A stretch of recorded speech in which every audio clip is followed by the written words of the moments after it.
Jacob and Brett. Does this series present a challenge that's kind of a little bit of both of the first-round series you had with the Islanders' physicality and then maybe the Devils being a little more explosive offensively? Yeah, I think that's, you're down to the top 4 teams left. You got to have all that. So I think you're dead on. I mean, they've covered. I said this yesterday. I mean, that Florida's got it all covered any way you want to play it. So that's why they're still here. Paul Maurice said yesterday that when he comes back, the thing he's going to notice the most is just how much the trees have grown. Does that sink in for you at all? Like literal metaphor, how much things have grown since 1997?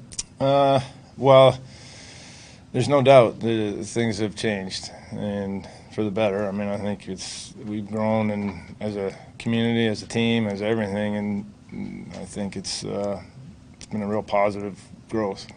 It's the best way to put it.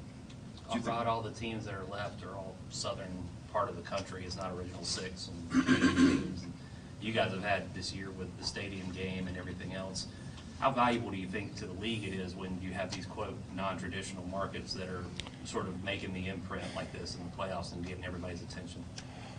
Well, I think it says a lot about how the game's grown, number one, and we've brought it to places and fans that never would have probably thought it, 20 years ago or even 30 years ago, whatever. You wouldn't envision this happening, and you can trace it back. I said this yesterday. I think in my opinion, was late 80s when Gretzky got traded to L.A.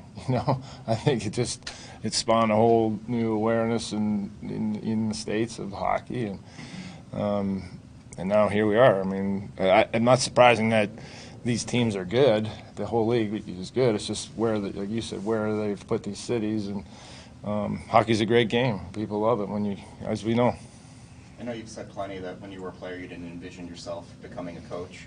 What about Cuomo when he was a player? Did you think he would turn into a coach? Well, he's a smart guy. I think all the smart guys become coaches, right? I don't know. I'll leave it at that. And a hard-working one too, right?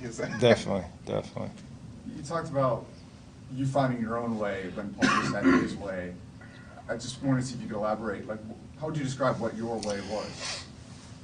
What my way is? Yeah, like you saw how he did it. No, I mean, Paul's very astute and well-spoken, and like I said, one of the things that I really admired was how, and even when I played, was when he would come in after every period and have something different to say. 82 games, and that's a lot. And yet he was saying the same things, but he was able to, sink the message in by the way he could articulate it and whatever. So I think that's what coaching is. I mean, that's like I said yesterday, there's a reason that he's been around as long as he has.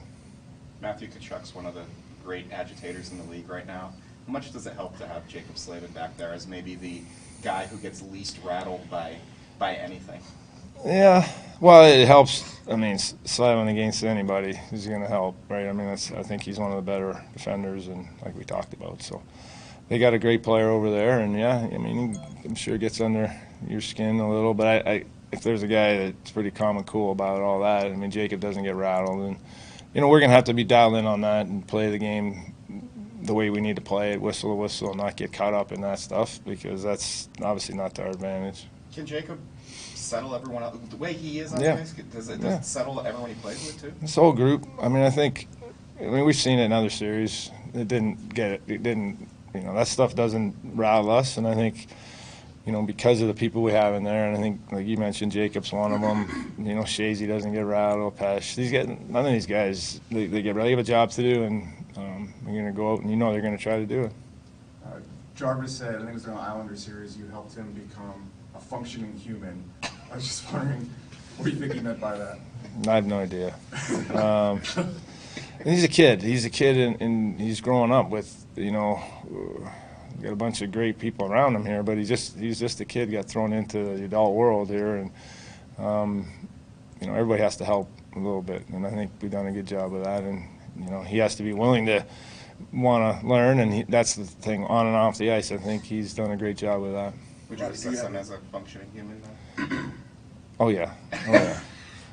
Rodney, do you have any thoughts on the schedule finally being released, and what do you think about playing every other day through the entire 7-game series? That's fine.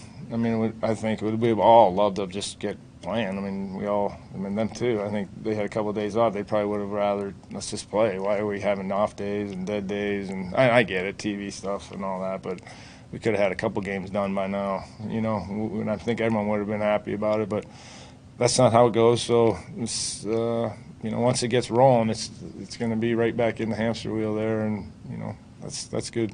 How do you think things have gone these first several days off? Because you've managed a little on ice, then, hey, not a day. And Yeah, I mean, I don't love it, but I think it's necessary, or not necessary. I think it's just good for the group. And, we had, obviously, both teams are going to have guys that can benefit from just a little more rest. We got a couple injured guys that more time is good. And, I don't think there's advantage one way or another. We got to both pick up where we left off. you don't worry about being at all sluggish. Florida's in the same boat, Yeah. right, minus 1 day. But do you worry at all about, gosh, we got to come out the right way the first game? Yeah, there's always that worry. I had it last series too, and that didn't seem to matter. So I think, like I said, we know what we have to do. They know what they have to do, and we got the team that probably gets to it earliest will have the most success in the for sure in game one. Rod, a lot of things had to change for this 5-year course to begin with, establishing this culture and so forth. You came in the first year. I'm kind of curious your dynamic with Tom in that regards, like the ownership change. You come in, like a lot of things kind of happened to sort of establish this.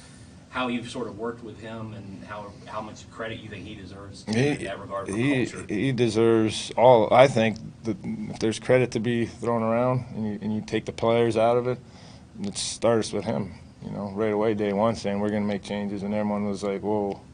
And there were some pretty,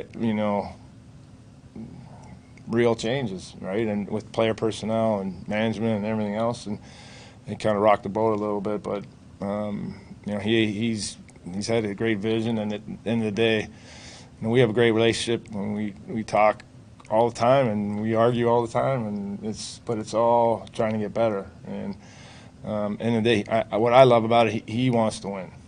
That's it. And whatever way that we can do it, you've seen he's going to try to find a way to make that happen. So that message trickles down to everybody, and you can have your opinions and whatever you want, but at the end of the day, you like to have a guy that's all about winning. Did you get to see Skylar and Brooks do the siren before overtime? No, You didn't no, but I got the film, and that was a pretty cool moment for the family there. So, yeah, that was nice. All right, thanks, Rob. Okay, guys.